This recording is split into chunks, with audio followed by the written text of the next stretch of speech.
One. Oh, it's finally working. Your attention, please. Thank you.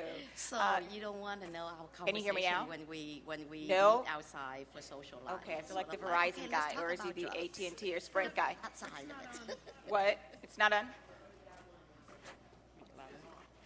It's on. Okay. Okay. Well, I'll just try to talk louder.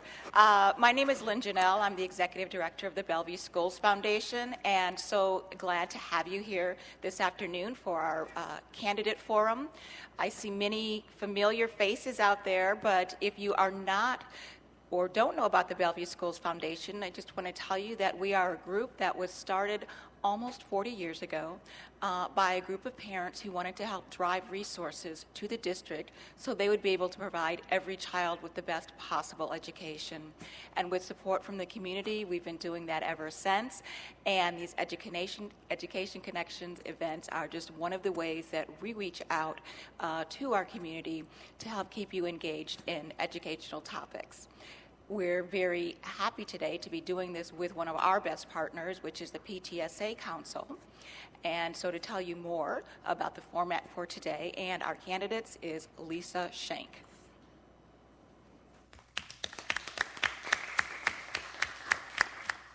Good afternoon. I'm Lisa Shank, Acting Advocacy Director for the Bellevue PTSA Council, and we're so happy to partner this event with the Bellevue Schools Foundation. I'd like to also thank Jess Garcia, our PTSA Council President, and other council leaders in the room. I welcome you to the candidate forum for the school board director candidates for the Bellevue School District. Erica Melief is running unopposed for District 3. My-Linh Thai is running for re-election as the District 5 director against Hugh Gladner. This is an informational forum and not a debate. Each candidate will have 2 minutes for an opening statement and 1 minute for a closing statement. Each candidate will be given the opportunity to answer questions during a 1-minute time limit. I will alternate between questions submitted online, along with Jeannie Guffason from the Bellevue Schools Foundation, and the questions submitted on the index cards that are available at the table and also at this main table in the front of the room. And we also alternate between candidates. Some questions on similar topics will be combined so that we can get to as many topics as possible during the hour we have, and the timekeeper, Colleen Turner, will signal when time has elapsed. And we're going to get started with our opening statements, and we're going to start with Ms. Melief, followed by Ms. Thai, and then Mr. Gladner, and we'll do reverse order for the closing statements.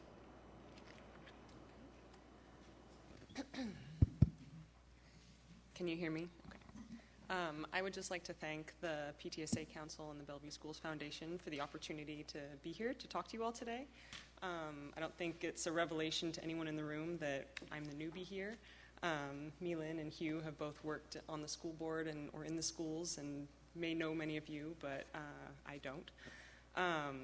So what I want you all really to know about me is that I'm a scientist, and as a scientist, I am trained, extensively trained, to be methodical, analytical, and skeptical.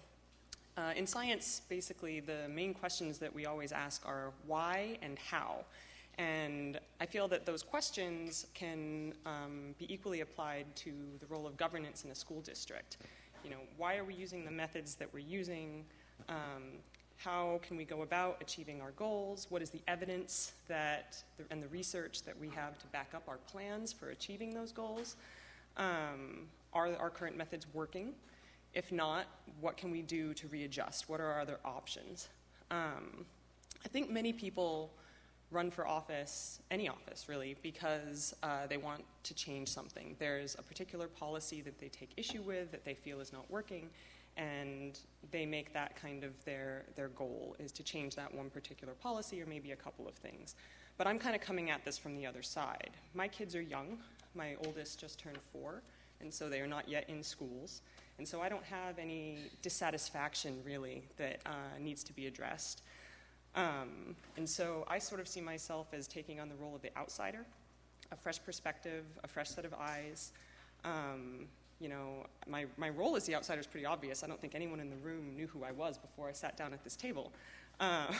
But because of that, I don't have any preconceptions. I don't have any personal relationships or personal vendettas that are going to color any of the decisions that I make as a school director. And I thank you for the opportunity. So thank you. I echo Erica to thank you, the Bellevue PTSA Council and Bellevue School Foundation for hosting us. And thank you, all the community members, for coming out and educate ourselves about the people who are about to step up and serve the community. I'd like to share with you the 3 areas that I am very proud of my work as part of the board in the last 4 years. The first area is about connection. I was able to connect with our local city official, our local elected at state level officials. I'm also able to create a regional connections with our board directors from different school districts, Moose Island, Issaquah, Lake Washington, North Shore, etc. The second piece that I'm really proud of is through the engaging of students and parents in our policy works, and most importantly and recently through the work of hiring a new superintendent for our school district. Third piece is really establish a clear vision and direction for our school district, our board. After a number of years and conversation, we clearly established the visions and priority to guide our district in the area of inclusion, racial equity, and the culture of service. Through all of that, we wanted to continue supporting the instructional initiatives that make sure we help our kids in career and college, readiness, academic success, positive and productive life. I love what I've been doing, and I would like to continue the work. Thank you.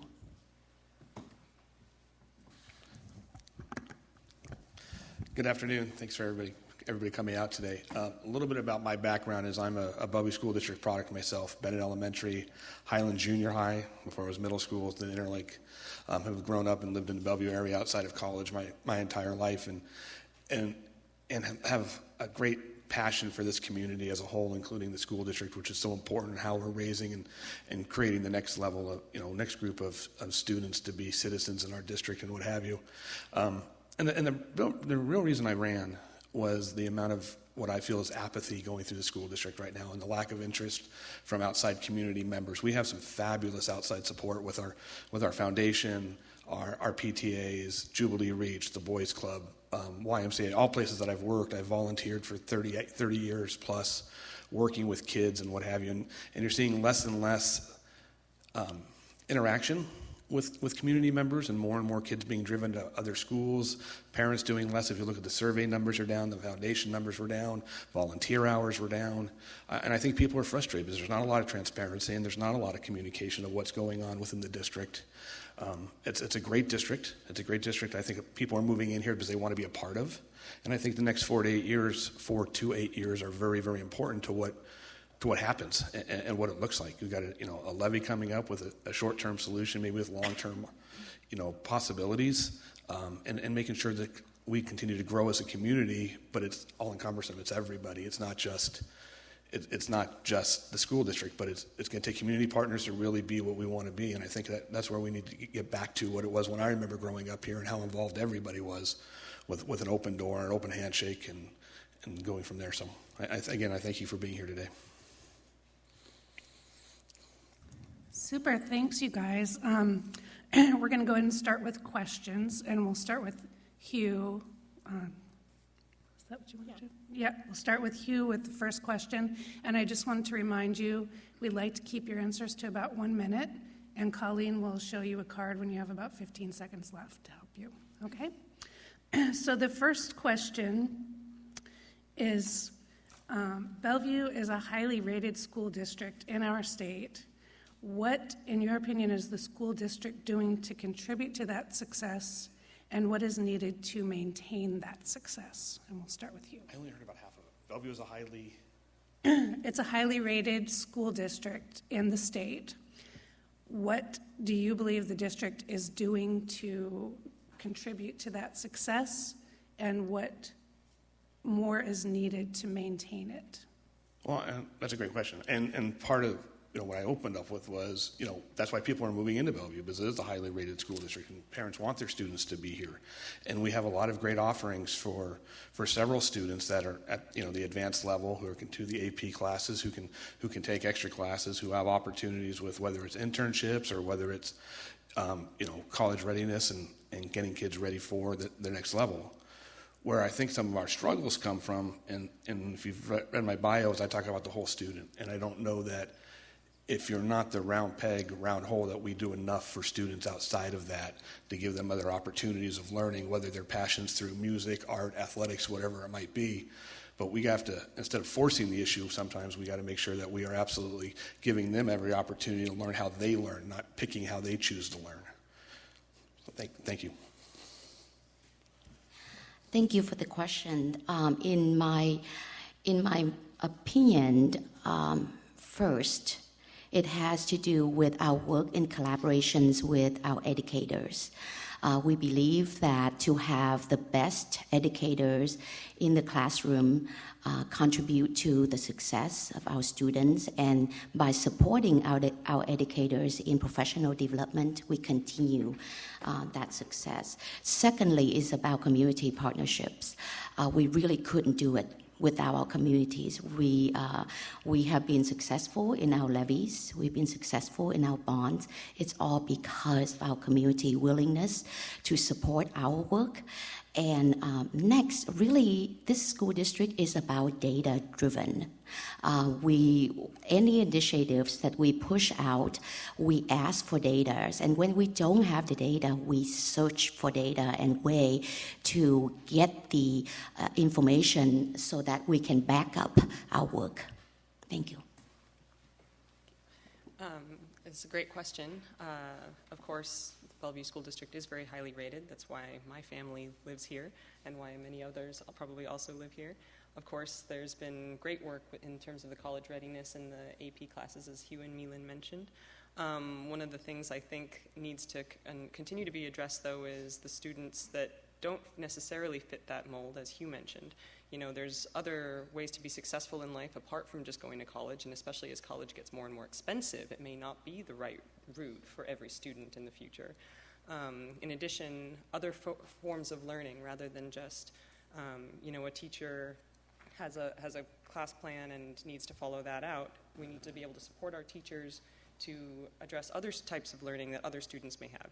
The old adage, if you judge a fish by his ability to climb a tree, he will believe his whole life he is stupid. And that is obviously something that needs to be addressed at the lower grade levels. Thank you. We're going to start with My-Linh this time. How would you address the growth in the district and the funding challenges to maintain Bellevue's high quality?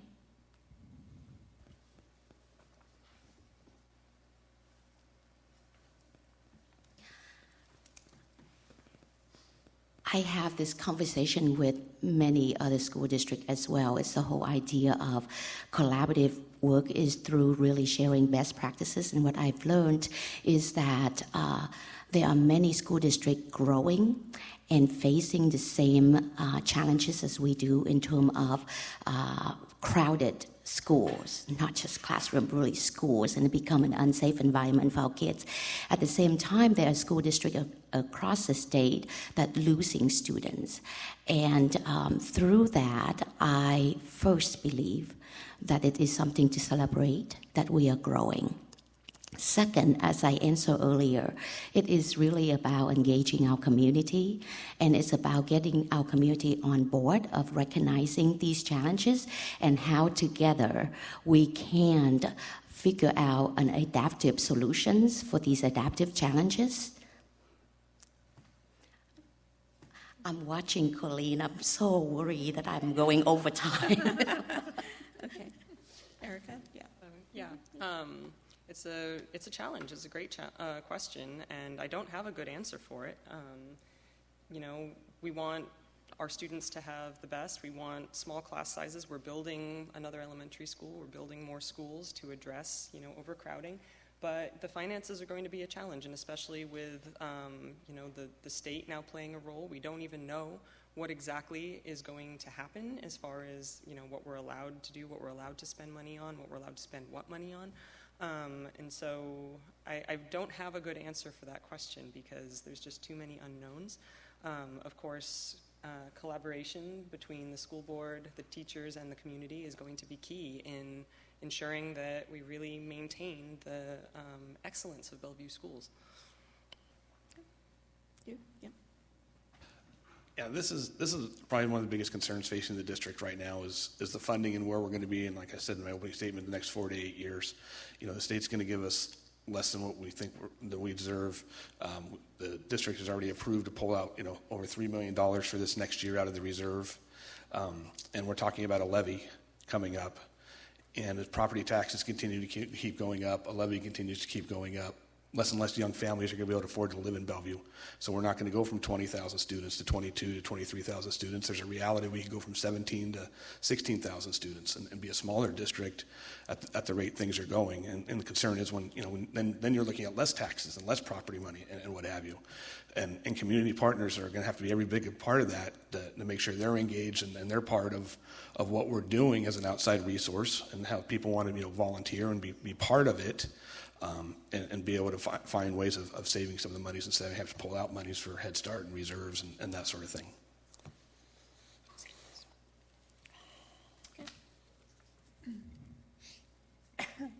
Pardon me. Thank you. So sort of following on this, idea of our growing district, one thing that's really important to parents here is that the district strives to have students be college, career, and life ready. And we'd like to know, and I'm sorry, starting with Erica, what the school board can do to support that mission and what could be improved on in the district to support that mission. Well, this gets back to my previous comment about the excellence of the school district itself. Of course, as I mentioned, there have to be other paths for children other than just going to college. That is not necessarily the absolute end goal for every child. And I think in the country as a whole over the past several years, we've lost track of other focuses. Things like woodworking or electrician apprenticeships, or things like that, where a tradesman as a career is a perfectly wonderful option for a lot of kids, but it gets lost in the focus on AP classes and on college placement and things like that. And so we have to sort of make sure that we go back and address other things that all children can focus on. So one of the roles that school board director are expected to do is advocacy. And as Erica mentioned in the earlier answer is that, and as our community know that any public school, the majority of our funding is coming from state funding. And I see as a school board director, our number one role is to advocate at state level, have a clear understanding of our budget, have a clear understanding of how all these allocations from funding both state and federal level impact the most vulnerable students in our school district, whether they're in the special education program or they're in the ELL program. Second is to really support the work of social-emotional learning. That is part of building a positive, productive life. Third is making sure that civics is part of our students' curriculum. And I have more, but I have a red card. I'm sorry, I got caught off track. Could you repeat the question one more time? Sure, sure. The district strives to have students be college, career, and life ready. But what can the school board do to support this mission, and in what ways can that be improved? Gotcha. Well, the school board's doing an awful lot right now, especially on the college ready part, and being part of getting them ready, whether it's through AP classes or civics, and the amount of hours they need to have and what have you. Career ready, I think there could be some improvement there. And I'm a parent who has somebody at Tyee and another child at Big Picture, so I've seen both spectrums. It's not necessarily the square peg round hole for one, and it's kind of the round hole red peg for the other one. And be able to give more opportunities. I feel like I'm repeating myself a little bit, but if we're going to talk about the whole student, that's not only the learning, but it's the social emotional experience, and whatever their readiness takes them to, and wherever they go after 12th grade, and what their choices are. And again, and finding their passions to make sure they're being driven by it. Math's hard, science is hard, but if you find a passion of a different way of learning, whether it's project-based learning or internship learning, or however if the brain clicks for them, is what we, where we need to continue to strive for a good portion of our students. We have a follow-up question from the audience. Thousands of trade jobs are open throughout the country. Not all BSD students want to or should go to college for a four-year degree. How can the Bellevue School District prepare students for the jobs not requiring college degrees? And we're going to start with you, Hugh. Well, that follows up right where we just finished, right? I mean, life readiness and career readiness is not necessarily a degree in hand. But I think the part coming out of 12th grade is the social and emotional part that every student needs to have value in it and understand what it means to, we do a lot of learning our freshman year of high school, freshman year of college to our senior year of college. But if that opportunity is not there, what's going on as they come out of high school, as they're ready to work with other people, as they're ready to have a new boss, as they're ready to be out and be able to take orders and have to be there at 8 o'clock. It's not, if you're late for a class, the world doesn't come in. You show up late for work a couple of times, you're looking for another job and a bad path. So to make sure that I understand what it means to be a good citizen in the community and an active member of the community is very important. Thank you very much for that follow-up question, because now I get to finish up the other 2 points on my previous one, is around CTE, career and technical educations. If you have not signed up for that newsletter coming out, I believe if not monthly, it's quarterly, from the school district, it's really listed an extensive different opportunities for CTE courses that are available throughout all of our high school. Huge childs attending Big Picture. That is another way of really making sure that recognizing our student learning differently and give them opportunity for internship and build their skills while they're in high school. And secondly, is really important, is about building relationship. To me, building relationship with Bellevue College, with University of Washington, with Renton Technical College, like Washington Technical College. Those are the closest vicinity to us that we can support our students to be career ready. Yeah, I mean, this gets back to what I said in my previous statement, and I did not actually know about that newsletter, My-Linh. That's wonderful to hear. Yeah, I mean, my niece has a fiance who is an electrician, and he is doing very well. He would not have done very well in a college situation. It's just not how he's built. It's not his calling. But he's doing very well as an electrician. And so I think that sort of having those opportunities to do an apprenticeship and learn how a trade works. He got his apprenticeship because his father knew somebody, but not everyone has that kind of network. And so in order to kind of address all students who might want to go that route, I think having a connection through the school is really important.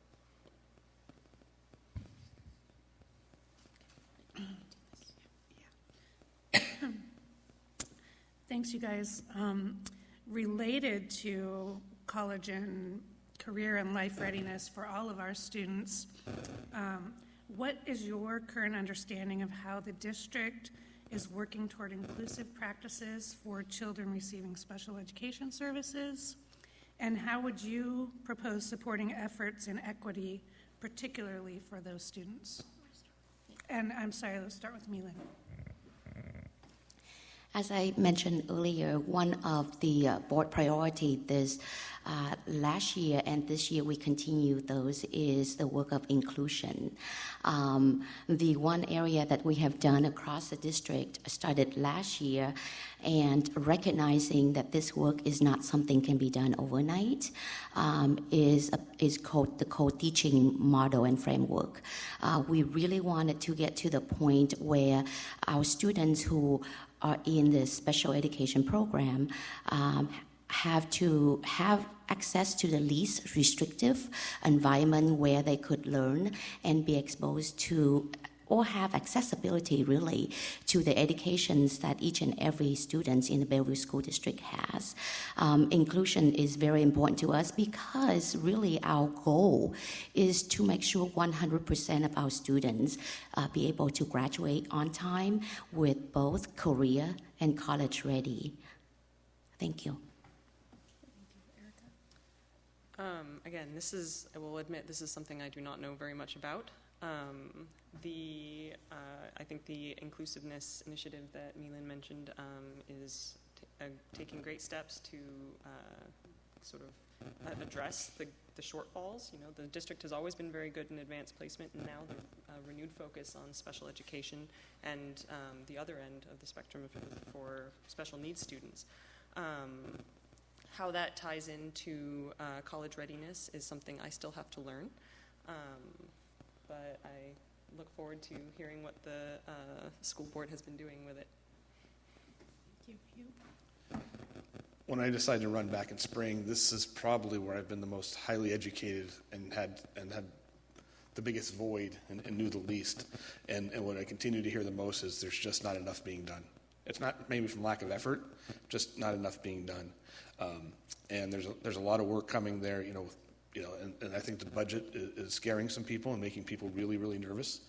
But the budget will be a big part of it. More paraeducators, making sure more and more students of special needs are involved in the mainstream, so that they're part of it. And it serves two different ways: as the students that are already there, plus the need of the students, and how a community works in getting them to class and getting them through graduation and getting them, as being part of the community. There's a lot of work to be done here, and I definitely don't have all the answers right now, but I'm telling you, each month I've learned a little bit more and a little bit more. And the district here, if you look at kind of the Issaquah School District and the Mercer Island models, I think there's some things we could steal maybe a little bit to move forward on that.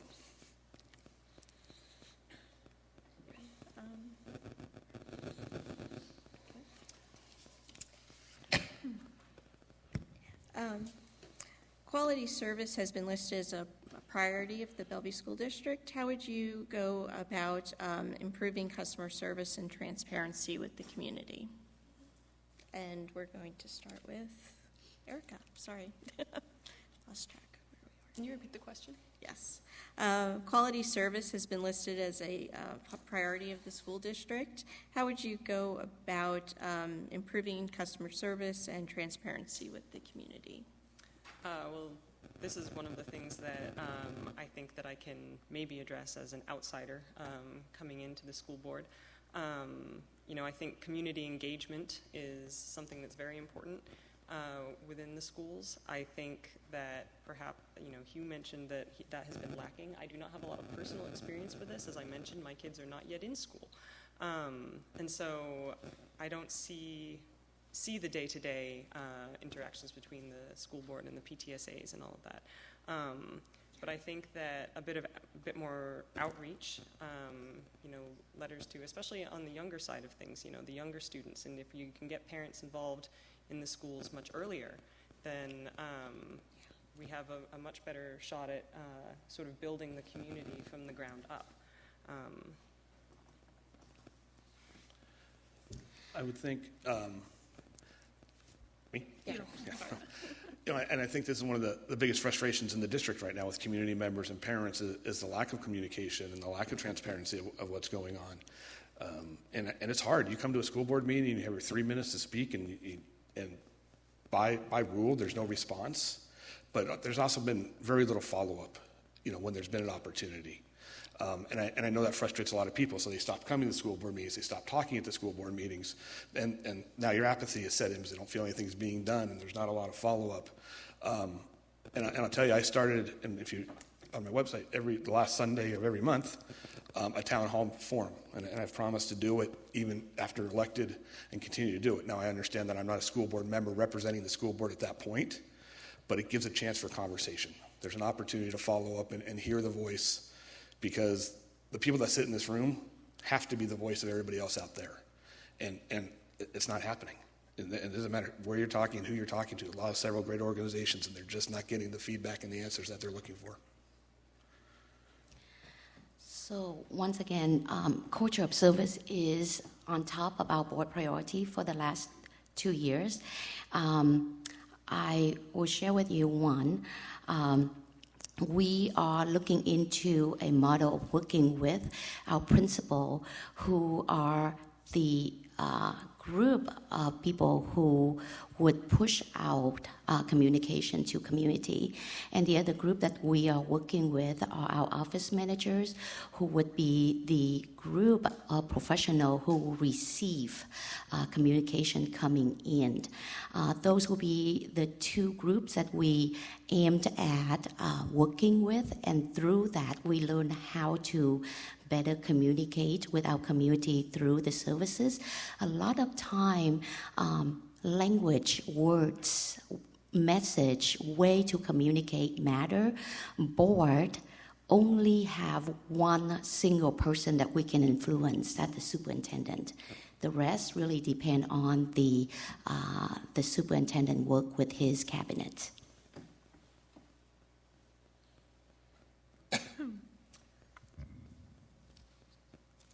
All right, thanks. And I forgot where we're starting next with Hugh. Okay. Is that, I just want to make sure I was on track there. We certainly have our own local issues to think about, but we're also part of the country as a whole. And so the question for you is, what stand, if any, should the Bellevue School District take to protect the rights and access to education for Dreamers or DACA recipients? Boy, that's a hot topic, and I couldn't imagine being somebody who only knows living here and then being 10, 12, 14-year-olds and being uprooted and taken somewhere else where don't know any of the culture, don't know anything else going on. It's a bigger question than I'm ready to really answer, because there's a lot going into it. But I absolutely think, if you're here and you know here and you're a good citizen and you're doing the right things, you have every right to stay here. And I wouldn't want anybody to leave, be asked to leave, as long as they're an active member of the community, family, child, whatever. And I think the Dreamers have a very good, a very good line to stand on and ask for support and look for support. There.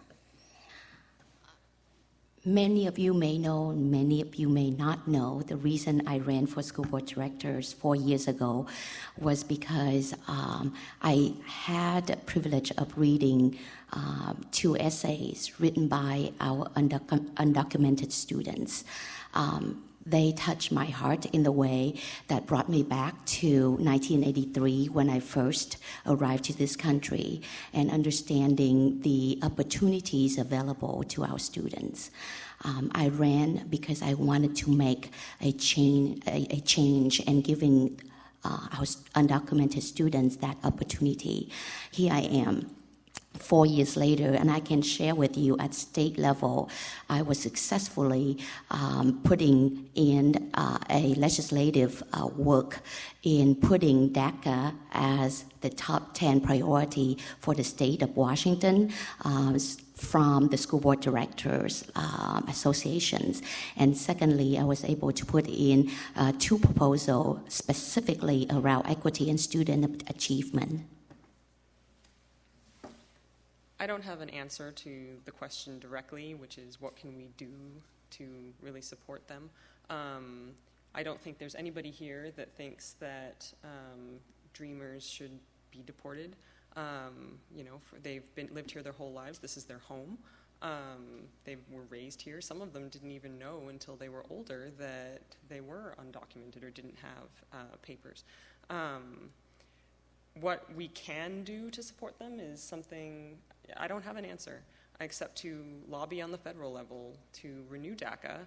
I know President Trump has said he's not going to, but then he tweets about 5 times about how there's deals with the Democrats, so nobody has any real idea of what's going on.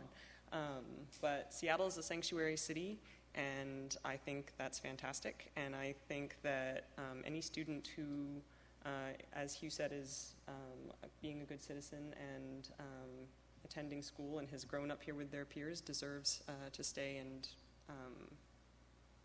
continue to be in the part of this community. Okay, we have a question from the audience.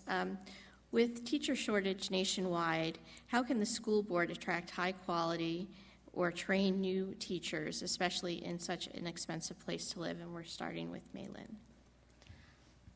First, in our CTE program, we do have a program called Teaching Academy, successfully ran at Newport High School. I do want to see that expanded to all of our 4 comprehensive high school as an opportunity to build our own, especially with our dual language program really growing, and the effort in promoting world language in both the Jingmei Elementary School and Buesta Elementary schools all the way up to from K to 12. Second, I am representing the school directors of the state, sitting with OSPI, working specifically on the educator workforce development work group, really digging into data with multiple higher educations, Seattle University and University of Washington, how we can look at standards so that we can help promote and bringing more educators with high qualification into our state. It's a challenge for sure. I think that the Bellevue School District has done a great job in terms of trying to help teachers get where they want to go, give teachers a little bit of freedom, and teachers do this because they're passionate about it. Nobody becomes a teacher to get rich. That's obviously ridiculous, which is a shame. But they love their students, they love what they do, and if they have the support and the freedom to sort of do what is fun for them, engage with their students more in a way that they like, that they appreciate, then I think that is one way to do it. In addition, we work on building new schools and reducing class sizes, and that's important. But the training and support for students is also for teachers is also very important. And I think that any teacher that doesn't have an overcrowded classroom is going to be more willing to stay in the school district. I think it's real important that anybody who works in the district lives in the district, whether it's teachers, police, fire, that they're part of the community. And they're not driving 40 miles a day to get here to teach, to drive back 40 miles, sit in the car for 2 hours, and have all that extra frustration built up. And I know there's certain other states or cities where there are tax breaks, where if you're a civil servant of some sort and you live within your community, you get an opportunity to maybe save some money that way. And the other part is training, and really the biggest part is the support of the teachers and making sure that they know they're supported all day, 24/7, and that just because any single parent comes in or there's a problem here or a problem there, that it's not what did you do wrong, it's more how can we support you and make sure the student is serviced and the parents are serviced and what have you. And talking to teachers, I don't feel that that's happening enough, that they're always on the defense more so than feeling they have the support behind them. So if it's going to be a financial struggle, let's make sure the social and emotional part of even being a teacher is supported. Great. Going back just a little bit, we talked earlier about students who perhaps were not necessarily planning to go to college and supporting students with special needs. And starting with Erica, we'd like to ask, how would you support or enhance programs for gifted students in the Bellevue School District? Because a lot of families here come here because of the excellent schools and because their kids are part of those programs. Yeah, everything is a balance, right? You know, families with, you can't just have students skipping grades because, of course, then you lose the social appropriate, you know, age-appropriate social aspect of school, which is very important. But if you have students who are bored in class, then that's basically a disaster waiting to happen, because not only are they not being challenged to fulfill their potential, but if they're bored, they're probably going to get into trouble in some way or another, either by acting out or finding some other way to challenge themselves in a way that may not be appropriate. So obviously the school district functions with a finite amount of resources, and so enhancing gifted programs as well as special needs programs on either end of the spectrum is something that has to be handled delicately, because you don't want to focus resources that take away from, you know, all the other students. But it is something that a parent of a gifted child, of course, would be very concerned about, and of course we will need to focus on. Great. Thanks, Hugh. I think our district does a lot for on the gifted side for students, a lot. It's there, and that's why people are moving here to be part of it. And parents are going to advocate for their students if they're at that advanced level, for sure. I think part of where we might need to restart is maybe reclassifying what honors versus gifted is and what have you. I mean, my daughter's not here, so I can say it, but she's in an honors class, and when I saw it on her schedule, what she's doing on honors, and they're like, oh, it's not an honors class, everybody has, it's called honors for everybody, right? So to make sure that not everybody, you know, people understand where they're being coming from, and really where they're lined up and what they're doing. The other part is, you know, we're not doing enough for the other side of the spectrum of helping students who are in the special needs area and need a little bit more help, and making sure that maybe there's a little bit more of a balance of the support. I mean, we strive in being gifted, right? The community loves the fact that we're in Newsweek magazine, all 5 high schools are in there, and we get to brag about them, and we get to do that every year with our rankings. But I don't think we're talking about the ones who don't have a voice to talk for themselves a whole lot, and we need to do a better job there. So I wanted to, I don't know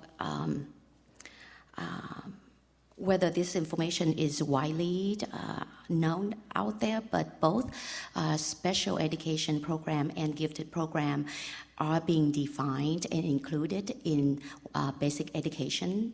And the most recent legislative sessions regarding budget supporting public educations include all of those programs in the budget that is, as we know by now, not only not sustainable, but it's not equitable for our students. As far as our school district, again, we are blessed with a community who pool our resources, whether it is time, talents, or money, in supporting our school district, supporting each and every of our kids. Regarding the opportunity and achievement gap, we really wanted to see growth, whether it is in the gifted program or in any other programs, and the board do monitor that yearly. I think we have time for perhaps one more question, then closing. Yep. Each year, the number of families who desire their children to attend Big Picture and international school exceeds the number of spots available. How can the school board make opportunities offered at these choice schools available to other schools in the district? Sorry, where did we? I can't remember who started. I Let's- think Hugh is. Am I up? All right, Yeah. Okay. Well, being a parent that is has a student in the big, you know, that big picture, and you know, I don't think you're getting to where you are with international right now with the lottery and how big it is, and trying to get more students in there. But again, if you want to be part of the whole student, and the parents want, you know, the best opportunity for each student, we're going to have to put more resources towards it. And it's the same amount of kids. 20,000 kids is 20,000 kids, but maybe if more students are directed towards big picture, or they're directed to, a immersion language class, or whether it's international, we just decide how the money gets divided up a little bit differently to give students more opportunity. I think more parents are becoming more open to understanding that everybody learns a little bit differently, and it's not just mainstream. When I grew up, I knew exactly my path for 12 straight years, and that was it. There was no questions. That's what it was going to be. But I think there's a lot more conversation around learning differently, and I think if we don't offer that we're going to drive more kids to private schools, and we're going to drive more kids to off-site schools, and we're going to lose kids to our districts as parents are going to advocate for what's best for their student, and whether it's out of our district, and we don't give them the right opportunities, there's going to have to be some real conversation.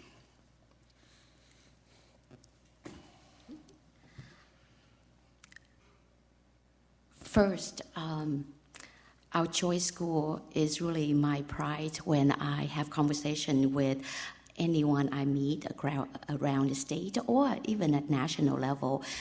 I did not know how well Bellevue School District is known at national level, and it makes my heart swell. I do wish that opportunities available to more students. The design of international and big picture and the reason why they're successful in supporting our kids who chose to have a different way than the traditional learning, a lot of it is due to its smaller classroom and smaller schools.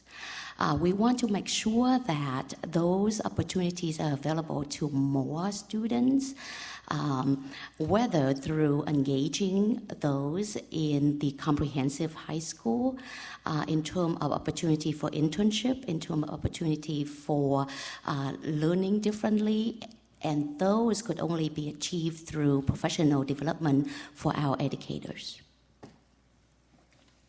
As Hugh said, obviously we have a finite amount of resources that are disposal, and there is just literally no way that every single student that wants to go to the international school can do it, and therefore, the lottery system is the most equitable way to determine attendance there.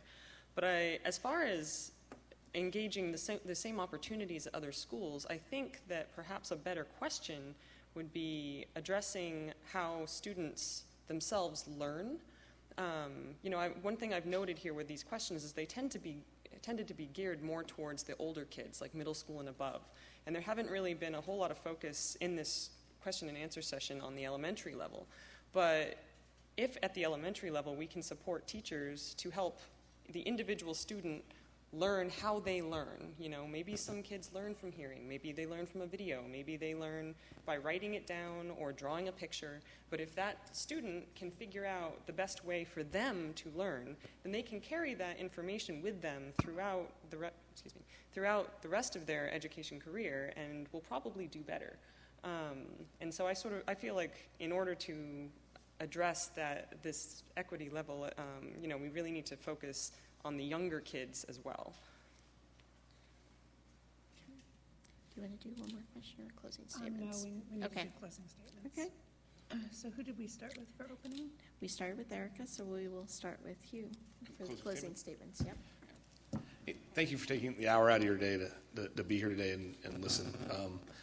Again, the biggest concern over the next 10 years, because this district and our community is going to continue to change, is the amount of transparency and communication that needs to be happening that's not happening. And that's part of why I want to be on the school boards. I want to make sure there's an open dialogue back and forth between board members, community members, community partners, and from there. If you go back, and this is kind of bothersome, and as I looked into this when I first started to run, if you go back to the school board minutes over the last 4 years, every single vote has been unanimous. Every single vote has been unanimous, and I've looked them up. I've had other people look it up to make sure it's been 4-0 or 5-0. And I think it is true, and I think you need a common, you need a voice there, and there's an opportunity now to change 40% of what's happening on the school board voice, different ideas, different inputs, and in different places to take things, because the next 10 years are going to be real important to this district. So thank you. for the honor to serve in the last 4 years. It's been an incredible opportunity for me to give back to the community that embraced my 2 children. Both of them are in high school. They started out first grade in Somerset Elementary. It is a joy to learn about our community, to learn about education policies. I have so much more work to do, and if I could continue to have that opportunity and that honor to serve our schools, our students, our educators, and our community, I would love to receive your vote. Thank you. Again, thank you all for being here. As I said in my opening statement, I'm the newcomer here. I'm the outsider. I have a lot to learn, and I know that. But the thing about having babies is that I'm going to be involved in the Bellevue Public Schools one way or another for the next 18 years. And so I have pretty good incentive to make sure that they are as excellent schools as they always have been and continue to be for the foreseeable future. So thank you. Thank you all for coming on behalf of the Bellevue PTSA Council. And the Bellevue Schools Foundation. We sure appreciate it, and feel free to hang around and chat with the folks in the room. Thank you, everyone. Thank you.